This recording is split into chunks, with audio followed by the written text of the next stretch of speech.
আসসালামু আলাইকুম। আশা করি সবাই ভালো আছেন। আমেরিকা আরব দেশগুলোকে সতর্ক করেছে।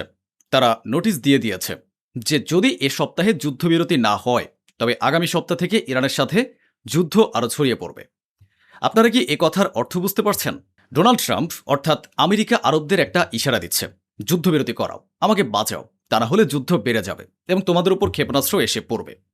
আমেরিকা এখন কিছুটা এই ধরনেরই অনুভব করছে, কারণ তারা নিজেদের এতটা ভাব ও প্রভাব দেখিয়ে রেখেছে যে সরাসরি ইরানের মুখে গিয়ে বলতে পারছে না, ভাই মারা বন্ধ করো। বুঝতে পারছেন তো? তাই এখন তারা আরবদের বলছে, আগামী যে সপ্তাহটি আসছে সেখানে আমাদের যুদ্ধ আরও বড় আকার ধারণ করবে। যুদ্ধ বৃদ্ধি পাওয়ার অর্থ হলো আরব দেশগুলোর উপর হামলা হবে, আরবে থাকা আমেরিকান সামরিক ঘাঁটিগুলোর উপরও হামলা হবে। আমেরিকা এবং আরব দেশগুলো চায় না যুদ্ধ আর এগোক, কারণ এতে আরবদের বিশাল ক্ষতি। ডোনাল্ড ট্রাম্পের বুদ্ধিমত্তা দেখুন। আরবদের হুমকি দিয়ে দিল যে যদি যুদ্ধবিরতি না হয় তবে যুদ্ধ বাড়তে চলেছে। এরপর স্বয়ংক্রিয়ভাবে সব আরব দেশ বলতে শুরু করবে যে তবে তো যুদ্ধবিরতি হওয়াই উচিত। আমেরিকার অবস্থাটা একটু দেখুন। ৩ দিন আগে ইরান যখন হুমকি দিয়েছিল যে আমাদের বেসামরিক অবকাঠামোতে আমেরিকা যদি আর হামলা চালায় তবে আমরা আরবদের উপর জোরালো আক্রমণ শুরু করব। তারপর থেকে আমেরিকা আর ইরানের বেসামরিক অবকাঠামোতে আক্রমণ করেনি। তবে আপনাদের একটা স্যাটেলাইট ছবি দেখাচ্ছে। এটি ইরানের একটি নতুন জায়গা, যেখানে এই দরিয়াবল পরমাণু গবেষণা কেন্দ্র তৈরি করা হচ্ছে। এটি এখনো সম্পূর্ণ তৈরি হয়নি।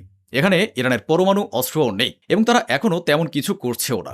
তারা শুধু এটি তাদের ইউরেনিয়ামের নতুন একটি ঘাঁটি হিসেবে তৈরি করতে শুরু করেছিল। একদম শুরুর পর্যায়ে ছিল। আমেরিকা সেই জায়গায় বড় ধরনের হামলা চালিয়েছে, যার ফলে সেখানকার কাজ বন্ধ হয়ে গেছে। কিছুক্ষণ আগে যেসব কর্মকর্তার তথ্য আমার কাছে এসেছে, সেসব ইরানিরা জানিয়েছেন যে আবদান অঞ্চলে ছোটখাটো হামলা হয়েছে। তাই এই বিষয়টি মাথায় রাখবেন যে ইরানের উপর আমেরিকা সমুদ্র পথে থাকা তাদের এয়ারক্রাফট ক্যারিয়ারগুলোর মাধ্যমে প্রতিদিন ২৪ ঘন্টায় ছোটখাটো হামলা চালিয়ে যাচ্ছে। এয়ারক্রাফট ক্যারিয়ার থেকে আমেরিকা হামলা চালাচ্ছে। এই দেখুন, সমুদ্রের ভেতরের যুদ্ধজাহাজ এয়ারক্রাফট ক্যারিয়ার।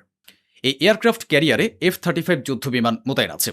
সমুদ্রের এই এয়ারক্রাফট ক্যারিয়ার থেকেই F-35 উড়ে যাচ্ছে এবং ইরানের সামরিক ঘাঁটিতে হামলা চালাচ্ছে। তো আজ যে হামলা দেখাচ্ছি সেটা আজই করা হয়নি, তবে এর ফুটেজ আজ সামনে এসেছে।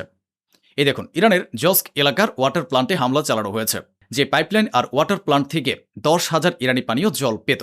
আমেরিকা সেই প্লান্টটি উড়িয়ে দিয়েছে। ইরানের আরেকটি ছোট শহর হলো দেশফুল, সেখানেও আমেরিকা হামলা চালিয়েছে।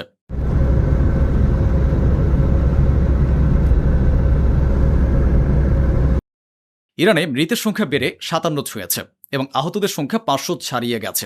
আমেরিকা বিশাল এক প্রস্তুতির মধ্যে রয়েছে। তারা মধ্যপ্রাচ্যে তাদের ফুয়েলিং বিমান টানা পাঠিয়ে যাচ্ছে। আমেরিকার সংসদে একটি বিল আনা হচ্ছে, যার মাধ্যমে মূল নিষেধাজ্ঞা তো রাশিয়ার উপর চাপানো হবে। তবে ডোনাল্ড ট্রাম্প বলেছেন যে এই বিলে ইরানকেও যুক্ত করা উচিত এবং ইরানের উপরও একইভাবে নিষেধাজ্ঞা দেওয়া উচিত। আমেরিকার জ্বালানি মন্ত্রীর বক্তব্য শুনুন। এই যে আমেরিকার জ্বালানি মন্ত্রী, তিনি বলেছেন ডোনাল্ড ট্রাম্প শান্তিপূর্ণ উপায়ে এ যুদ্ধ শেষ করতে প্রস্তুত। হ্যাঁ রে ভাই, অবস্থা দেখুন। নিজে বলতে পারছে না, তাই অন্য নেতাদের দিয়ে বলাচ্ছে। বলছেন ডোনাল্ড ট্রাম্প এই যুদ্ধ শেষ করতে প্রস্তুত, তবে শান্তি প্রতিষ্ঠার জন্য তো দুই পক্ষকেই এগিয়ে আসতে হবে। তাই ওপাশ থেকে শান্তির বার্তা এলে আমরাও শান্তি বজায় রাখব। আরে ভাই, তারা তো শান্তিতে ছিল, তোমরাই তো সরাসরি হামলা চালিয়ে খামেনিকে হত্যা করলে, শহীদ করলে। দ্বিতীয়বার যখন আবার এই যুদ্ধ বাঁধল, তখনও যখন খামেনির জানাজা বের হচ্ছিল, তখন তোমরাই ইরানের সীমান্ত এলাকায় হামলা চালিয়েছিলে। একটু দাঁড়ান, সামনে আরও শুনুন। সে আরও বলেছে ইরান যদি কোনো শর্ত ছাড়াই হরমুজ প্রণালী মুক্ত করে দেয়, এর উপর নিজের দাবি ছেড়ে দেয় এবং একে পুরোপুরি স্বাধীন রেখে কোনো দখলদারি না করে, তবে খুব শান্তিতেই যুদ্ধ শেষ হতে পারে। অর্থাৎ এটি তো সেই একই কথা হলো। দুজনের লড়াই একজন অপরজনকে বলছে, ভাই তুই তোর বাড়ি খালি করে দিয়ে চলে যা, তাহলে ঝামেলা মিটে যাবে। দেখুন, আমেরিকার কর্মকর্তারা স্বীকার করছে যে ইরান এ পর্যন্ত তাদের 30টি MQ-9 রিপার ড্রোন গুলি করে নামিয়েছে। আমার বন্ধুরা, আরবদের এবার লজ্জা পাওয়া উচিত। তাদের বাপদাদারা ভুল ছিল, তবে আজকের প্রজন্ম অন্তত বুঝতে পারছে যে আমাদের কার পক্ষে থাকা উচিত। কিন্তু রক্তের ভেতরে যদি ভুল থাকে, তবে আর কি করা যাবে? এবার এই রিপোর্টটি দেখুন, এই মুখটা দেখুন, এই গৃহপালিত কুকুরটাকে দেখুন। এ হলো আরবদের কুকুর। এ হলো আরবদের কুকুর, একজন সাবেক জেনারেল। ইসরায়েল নিউজ চ্যানেলের বিশেষ সাক্ষাৎকারে সে ইসরায়েলি চ্যানেলে বসে বলেছে, ইরান যে বর্বর ও ভয়াবহ হামলা চালাচ্ছে এবং পুরো অঞ্চলকে ঝুঁকিতে ফেলছে, ইরানকে এর পরিণাম ভুগতে হবে। সম্মানিত সুধী, এই আরবরা এখন নিজেদের বিশ্বাসঘাতকতার পরিণামই ভুগছে। সমস্ত মুসলিম এখন এদের আসল রূপ বুঝে গেছে।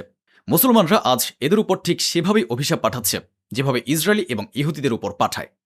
আজ আপনারা নিজেরাই আবার সিদ্ধান্ত নিন, আপনারা কি এই ধরনের ইহুদি ও আরবদের পক্ষে আছেন, নাকি ফিলিস্তিন, ইরানের নিষ্পাপ শিশু, গাজার শিশুদের মতো মজলুমদের পাশে দাঁড়িয়ে আছেন।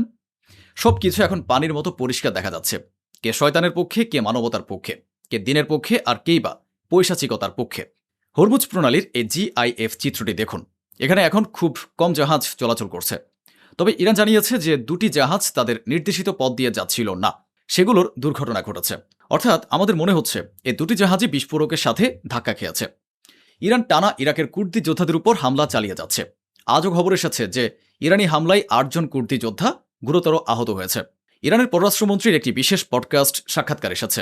এটি সেই পডকাস্ট সাক্ষাৎকার যেখানে আব্বাস আরাকচি বলেছেন, আমাদের নিয়ে আমেরিকা 2টি ভুল হিসাব করেছিল। প্রথমত, তারা ভেবেছিল ইরানের উপর এক ঝটকায় হামলা চালিয়ে সব কিছু ধ্বংস করে দেবে। দ্বিতীয়ত, তারা ভুল ভেবেছিল যে আমাদের উপর ছোটখাটো হামলা করলেই আমরা নতি স্বীকার করব এবং হার মেনে নেব। কিন্তু তা ঘটেনি।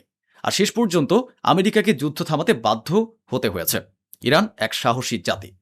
এই ঘটনাটি নিজেই আপনাকে বুঝিয়ে দেবে যে ইরানি আসলে কাদের বলে।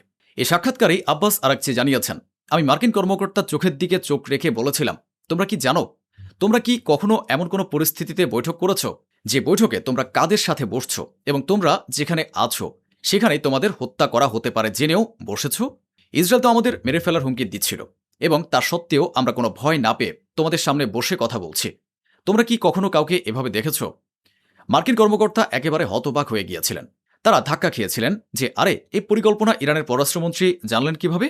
আর এই লোক তো ভয়ও পাচ্ছে না, সামনে বসেও কথা বলছে, উল্টো আমাদেরকে বোঝাচ্ছে।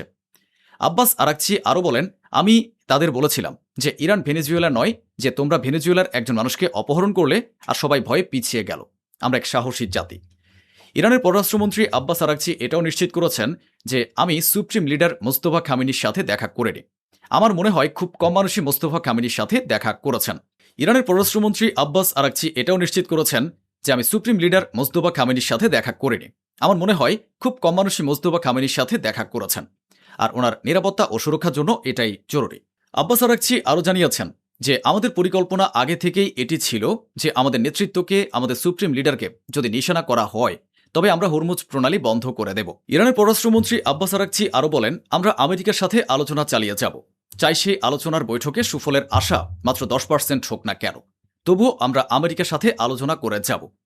আমি ব্যক্তিগতভাবে ইরানের এই দৃষ্টিভঙ্গির বিরোধী যে প্রতিপক্ষ আক্রমণ চালিয়ে যাক, প্রতিপক্ষ আমাদের 12টা বাজিয়ে যাক, আমাদের সুপ্রিম লিডারকে হত্যা করে দিক, আমাদের অন্যান্য নেতাদের হত্যা করুক, আলী লারিজানির মতো ব্যক্তিত্বকে হত্যা করুক, কিন্তু তাও আমরা আলোচনা করতেই থাকব।